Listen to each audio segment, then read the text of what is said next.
Welcome with me to this reflection on leadership. In the last episode, we have looked at the definition of leadership, the meaning of a leader. Today, we are going to look at the context of leadership. In all my years of teaching leadership, I have never dealt with this. But lately, I have found that it is one of the most important. I'll tell you why. I've seen many people who, because they are leaders in one context, think that they can be leaders in all contexts. Not only themselves as leaders, but also people think like that because they are leaders in one area of their life. They think that they can also lead in all other areas. I believe, therefore, it is important for us to discuss about the context of leadership. Now, we may want to ask ourselves, what is the context? I would like to say that the context is an area whereby a leader can influence or can lead. Unless we understand this context, and if we think that because we are leaders in one area, we can lead in all areas, it will lead to confusion, it will lead to failure, it will lead to ineffectiveness, so on and so forth. For example, I have seen and observed many people, many leaders, so-called leaders in the political fields. They have no hesitation to appear also as leaders in ecclesiastical matter, in church matters. And this may lead to failures in all the fields. Therefore, I believe it is so important to discuss about the context of leadership. What do I mean by the context of leadership? I mean the area of influence as a leader. If you are a leader, you need to understand what is your area of influence. Now we have defined leadership.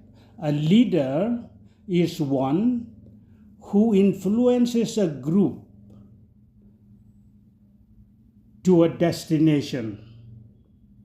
That's a leader. So there are three things in this as we try to understand the context. There is a group, and there is a leader, and there is a relationship between these two. When we think of a group, because this is the most important context of leadership, see, leadership doesn't happen in a vacuum. There has to be a group, a people. That group may be one person besides you, or it may be a group that are big or small, or it may be a community, your community, it may be a nation. Whatever group it is, you have a group. You need to have a group.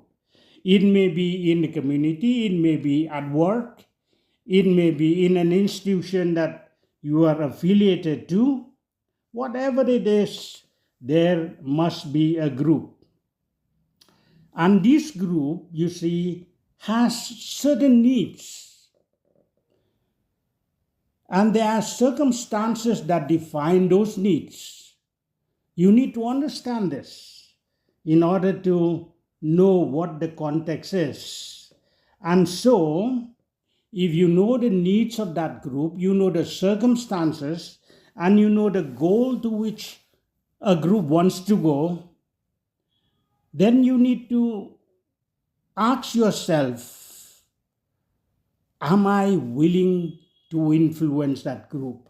Now, and there has to be a timing also, because sometimes these needs, these circumstances, they do not last forever.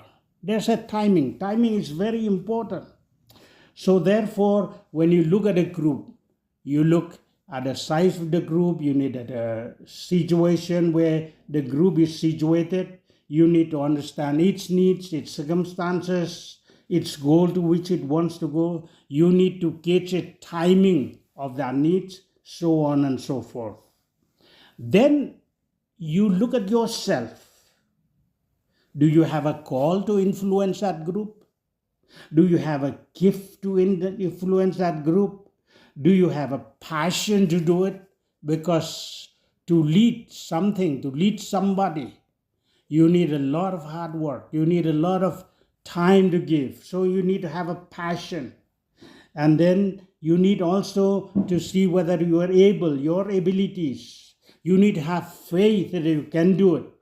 Not only faith in yourself, but faith that God can help you. You see, so then it means that you need to know yourself. And thirdly, you need to see the relationship between a group and yourself.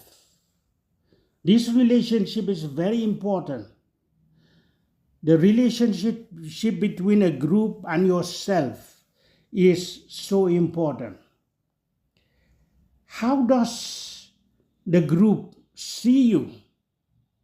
Does it see you as a leader? Does the group see that you have a gift and ability to be a leader of that group? Are you part of that group? Do you share the needs and circumstances of that group? Do you agree with the goal of that group? These are important. And how does the group see you? Does it see that you have the ability to influence a group? Now, therefore, to lead effectively, I would like to say, know your context. It means know your group, know yourself, know your relationship with your group, whether you can take an active part in that group, whether you can lead the group, so on and so forth. This is very important because you see, when you have those, then things will play out for you. If you try to lead in everything without understanding the context, I can assure you that you will not be effective in any. What is the point of this reflection? What I want people to know is this. I want you who listen to know this. Just because you are a leader in one area of life doesn't mean that you can be a leader in all contexts. Don't do that. I want you to understand that. This is so important. Context is so important because if you try to be leaders in every context, it'll lead to failures, it'll lead to confusion, it'll lead to shallow leadership, and you'll not be fruitful. And so therefore, I want anyone listening to this to lead effectively and not to lead blindly. If you feel that this is helpful, please comment on this channel. Thank you.